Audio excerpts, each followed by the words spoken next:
আমি ঈশ্বরের নামে শপথ করিতেছি সংবিধানের প্রতি আমি অকৃতি নিষ্ঠা ও আনুগত্য পোষণ করিব। আমি ভারতের সংবিধানের ভীতি ও অখণ্ডতা রক্ষা করিব। পশ্চিমবঙ্গ রাজ্যের মন্ত্রীরূপে আমার ভারতের কর্তব্য সার্বভৌমত্ব আর অখণ্ডতা বর্তায়াতুন এবং বিবেকসম্মতভাবে নির্বাহ করিব।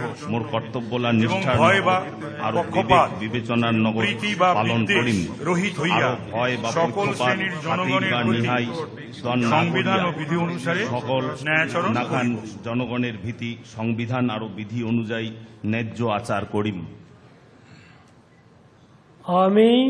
আমি তাপস রায় মই দীপক বর্মন ঈশ্বরের নামে শপথ করিতেছি যে কোনো বিষয় রাজ্যের মন্ত্রী হয়া যাহা আমার বিবেচনার জন্য আনিত হইবে বা আমি জ্ঞাত হইব তাহা ওই মন্ত্রীরূপে আমার কর্তব্য সমূহের যথাযথ নির্বাহের জন্য যেরূপ আবশ্যক হইতে পারে তদ্ব্যতি রেখে আমি প্রত্যক্ষ বা পরোক্ষভাবে কোন ব্যক্তি বা ব্যক্তিগণের নিকট জ্ঞাপন করিব না বা প্রকাশ করিব না। মানসিক গিলার্থে কোনো কিছু প্রকাশ না করিম, বিধিগুলা মানিয়া চলিম।